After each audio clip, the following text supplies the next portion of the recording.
There are three questions. Three different people are very similar, so I'm going to start with you, Gina, then Steve, and then Tony. Gina, what help is available to employers here today who can help with this upskilling? Steve says some manufacturers may get it, some don't, but some really see this need to upskill their current workforce. Is there any help available from the state to help them do that? Yeah, absolutely, Carol. And I would have to say that the help is not necessarily to the employers, except that the employers have the opportunity, especially now in today's economy, where it's sort of a buyer's market for workforce needs, that employers can demand that their employees continue their education or upskill. And so the assistance is usually dedicated to the individual, to the learner, rather than to the business.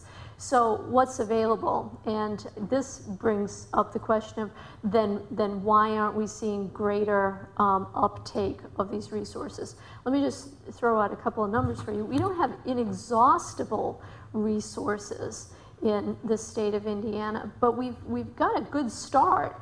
The state receives annually approximately $65 million in workforce development funds that are available both for dislocated workers as well as the category that we refer to as adult. And adult simply means 18 and in need of skill enhancement. So that pretty much comprehends everyone.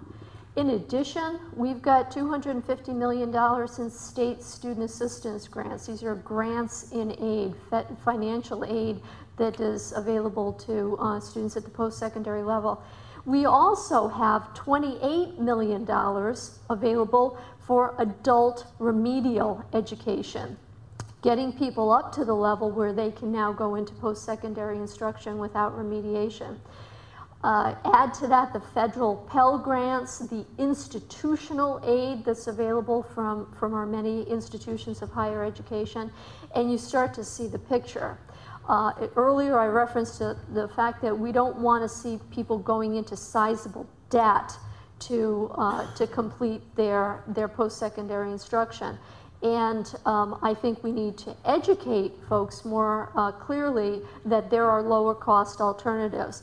And not to say that the cheapest is the best, obviously that there's no correlation there, but there is high quality affordable education available for Hoosiers, and there's significant funding available.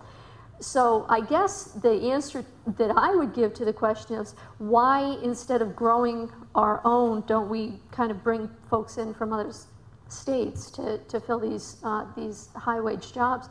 My answer is, well, then what do we do with the folks that aren't attaining at a high level of skill?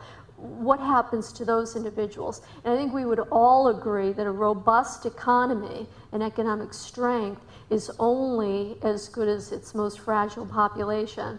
So we've got to do a better job.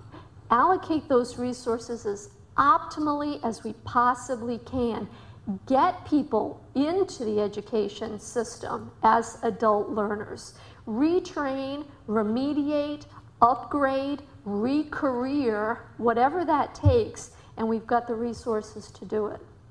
I'm sort of math challenged, so I didn't add 65 million, 250 million, 28 million, and some other numbers you mentioned. That's, even by today's standards, a lot of money available for retraining. So these folks should give information to their employees about how to access that money. And do they get that off of the website then of how Absolutely. How they can do that? And you know, the way in which much of the delivery is handled in the state of Indiana beyond the institutions of higher education is through the workforce investment system. And you've all seen the work ones in your area. But again, it's incumbent upon the workers to get the education, but the business community can give a good push in that direction.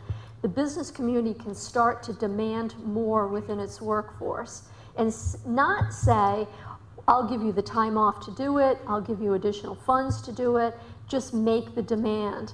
The resources are there. We just need to push folks into getting higher levels of attainment. Good message, and there's two questions related. One for you, Tony. What can the business community do to help you demand more accountability, some of the things you talked about?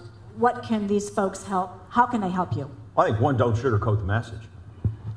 We have, being a former district superintendent, we would have business folks come in, and I think all business folks know that 1 in 7 Hoosiers or 1 in 6 Hoosiers have an educator directly related to them in some way or another. So we would want to ask that question, and we would get a very nice answer because we didn't want to irritate someone who is close to us. To Mitch's point, and to Gina's point, we need the business community to go and again, to go back to the old career and technical education. We have some great career and technical education centers across our state.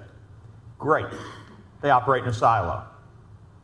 So why can't you demand that your businesses, your training, use these centers that you are paying taxes for as hubs to retrain workers, when we know that many of these centers are sitting idle between 3 o'clock in the afternoon and 8 o'clock the next morning? So have you demanded that? And that's not an adversarial relationship. That should be one where, again, if you address the issue reasonably, now you're going to get the pushback, well, we have to pay the teacher in that classroom a union his daily rate based on our negotiated agreement. Those are the places where I think we need a strong business presence. The other thing is really demanding that accountability and that transparency and that competitive nature that you operate in. Again, just before I came over here, a superintendent is sending out, for the first time ever, we have a superintendent sending out a mailer that says Indiana has no boundaries for its schools. And he has opened his school corporation to all students in surrounding communities. I didn't make him a friend with any of his local superintendents. But what he is saying is, we do it better. And that's what you say in your businesses. And I think we should hold up those superintendents, and I think we should encourage that mentality to go out and push each other to to raise the tide. And we need your message to do that, because it is a different way of thinking in education. Carol, adding on to what Dr. Bennett just said, I've had the opportunity just within the past couple of weeks to go to some of the institutions of higher education. And in the summer, those places are bucolic. And Butler University used to be bucolic during the summer. You know, boy, it's nice not to have those pesky faculty and students here all summer long. We can actually get something done. So in addition to these career centers sitting idle between 3 o'clock in the afternoon and 8 o'clock in the morning, they're also sitting idle in the summer months, as are many of our institutions of higher education. We've got to get away from this traditional model that education happens between September and May, between Tuesday and Friday, or Thursday at the higher ed level, and between 8 o'clock in the morning and 3 o'clock in the afternoon.